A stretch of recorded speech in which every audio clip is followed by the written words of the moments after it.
Hello and welcome again to another tutorial for AI UI. In this tutorial I am going to show how to work with analysis nodes. So first we are going to import a data set. I'm going to choose a simple iris classification problem. Most people who got used to machine learning know about this classification problem. We got the iris data set. We have to click on proceed. And then you can see right here 5 rows of preview. Like on every node that contains a data set. So what can we do? The describe node is going to show you descriptive statistics. If you use this node, you can choose single columns, or just click nothing and go on with proceed. Then all columns will be picked, and what you will find then, you can stretch this out if you want to. Now you can see the descriptive statistics about the data set, but just if the column contains data this descriptive statistics can handle. Okay, so nothing special here. A box plot, some of you might know about them,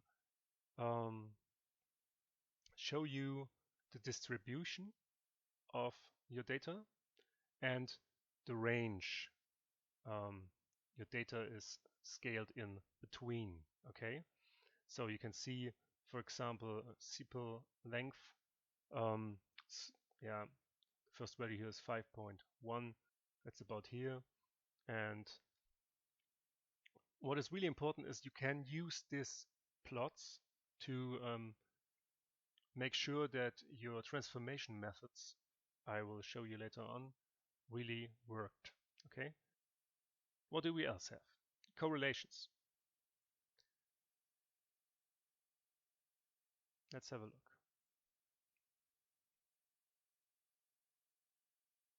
3 types of different correlation procedures are choosable: person, spearman, and candle.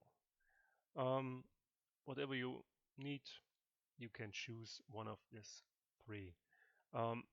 Most of you might know about correlations. You got a heat map, and it shows you some linear dependencies as far as the algorithms can relate to that.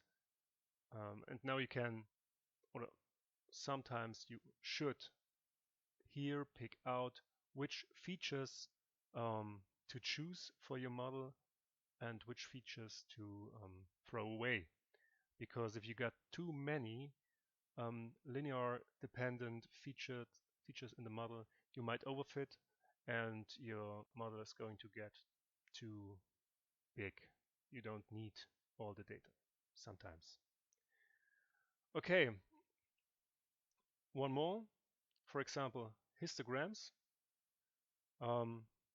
Everybody knows about histograms. You can see the distribution of your data. You can choose the number of bins. If you want to type in 100, you might see it like this. Okay, it's not that nice, so let's go back to 10. Sepal width, petal length, and so on. As you can see here right now, your classes, your targets, the variety is evenly distributed. You got 50 samples of every class, of each class, I mean, and that's perfect. Often you got data sets that are not evenly distributed, and for that case I will show later on how to use resample. So that's it for now. There are several other nodes like parallel coordinates, splum, violin, and time series that are not that often used. Violin is similar to box plots, but more in detail, showing the distribution. Time series is nothing more than printing or plotting the data dependent on an index or a time. Yeah, and the others are showing more dimensional, in a more dimensional way, how your data is structured. Thank you and bye.